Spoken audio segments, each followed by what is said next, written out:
Well, in the peak of festive season, two great launches by Mercedes-Benz India, of course, with the luxury market that's growing tremendously in India. Now, today, I'm joined by, in fact, the managing director for Mercedes-Benz India. Thank you, sir, for joining us. Thanks for joining us. Congratulations on the two launches. We are at the peak of festive season in India. Uh, I'm sure this is a strategic decision that the company has undertaken, but what are the volumes that you're expecting out of these two launches now? So, start of the year, we committed for 10 new launches this year, and then we already had finished 8. The last two cars were left, the C43 AMG and the new GLE. And we said no better time than to launch just prior to Diwali. Sentiments are great. We had a great festive season behind us. So, for us, these adds to our portfolio. We had a very strong growth. Jan to September, we grew by 11%. And we are quite sure that these cars will only add to the order intake.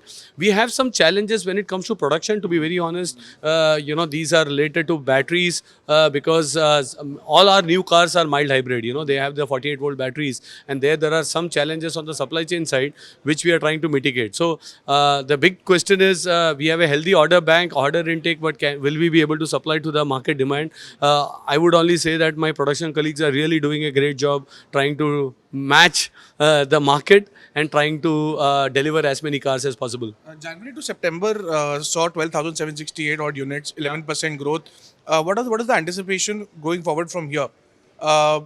Again, the same robust growth you're anticipating, or are you anticipating a further rocket from here? What are you thinking here? I won't say neither ways, neither rocket, neither lower. I think it's a combination of availability and demand. Demand seems to be positive. So growth is given. I think that should not change. Even when I look into next year now, as we are almost ending this year, I think the growth should continue for India because corporate earnings are great. Sentiments are positive. When you look at tax collections, the infrastructure story is also continuing. You can build better roads, better interconnectivity. So we don't see any challenge. But on the other side, the geopolitical issues may cause inflation, may cause interest rate increases. Also, the euro to the rupee, if you are observing now, it's at 91.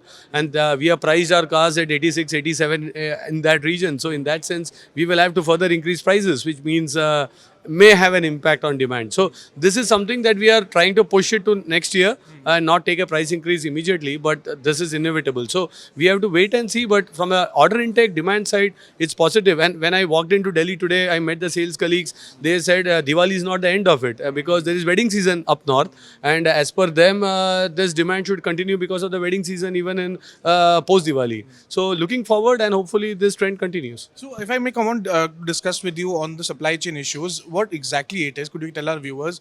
And what is the wait time for that? And the ultimate repercussion. What is the issue there? What has happened is with all our new cars, the C-Class, the GLC, now the GLE, we have all shifted to a mild hybrid technology which has batteries now to give additional power and also to reduce fuel consumption because this really helps the car to be more fuel efficient and increase power. When we have done it, these are dependent on batteries which are supplied by certain external suppliers. It comes from Germany, and globally there is demand, and we are facing a global shortage now. So this also affects India. Naturally, we are part of the global supply chain and ecosystem, and we are trying to now get this as much as possible. So we have the capabilities to produce are there. We have the kits, but some of these components, batteries, one example, we have similar such shortages on certain other components as well. So this I think will take some time. We feel another 2 to 3 months things should settle down. At least that's the hope, and we are working on it. And any interesting trend that you've seen this current festive season, when in the middle of a 90-day festive period, how optimistic are you on the sales when it comes to ending the festive season? What growth were you anticipating in the festive season for the 90 days especially? And secondly, when it comes to the launches, what is the great trend or great demand for cars that you're seeing? See, festive season, let me say, is just those particular days are when you are only doing deliveries because customer is already booking in advance. Some of our cars for Diwali are already booked in June, July so that they can deliver cars in Diwali or Dhanteras or some of these days. But when you look at growth, you have to look at the full month.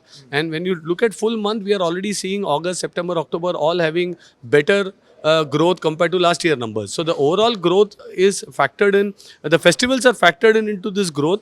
It is only a spurt on those days when the deliveries happen. Right. Also, sir, if I may ask you, do you think that this could be one of the best year for luxury car manufacturers in India?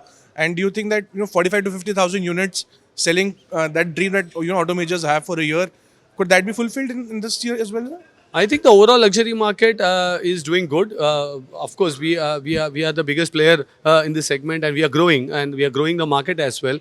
And even other players also, I think, are able to capture the demand. So this year, the luxury market should end at 45,000 cars with a strong growth. If I look at till September, it is growing at around 25%, which is quite positive. So I think all the signs are there. It's a good situation for the entire ecosystem to grow, and I think all players are trying to maximize the opportunity. Record GST collection, sir. What does it entail? What does it mean according to the luxury car manufacturer Mercedes? What does it mean for record GST collection, sir? I think it's a very good trend, macroeconomic indicator to show that there is consumption happening because GSTs are paid when there is consumption there. We have to also take away the inflation part of it because there is also inflation. You can argue 6-7% inflation. If you take that out, and then we have to net off and see the real net GST growth that's happening. But in general, if you go through it, I think it gives a lot of confidence to us that the growth momentum is there. Absolutely. Last question, sir. Currently, when we see the numbers, the electric vehicle contributes nearly about 5% to Mercedes portfolio. I want to know the strategy here. Are you looking at? Are you not chasing volumes, or are you chasing the ecosystem that should be built first and then probably the volumes? I think EV has needs a maturity from the market as well. Firstly, EVs are more expensive than combustion engine at the time of purchase, which means a customer has to pay more while purchasing a car. And then, of course, the cost of ownership pays up for the initial purchase price. So many customers don't want to take that step. You only take that step when either you are really environmentally conscious and you want to make a difference to the environment, or you are one of those trendsetters. I want the first EV, I want to be in the market. So here we need this awareness creation, ecosystem creation to happen.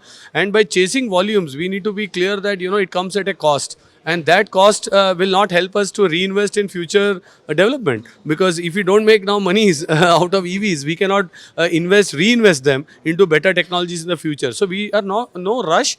I think today we have a very good acceptance. It's low. We are doing our job of educating customers, really giving them the benefits, removing a lot of myths like battery life, like residual value of the car, range anxiety.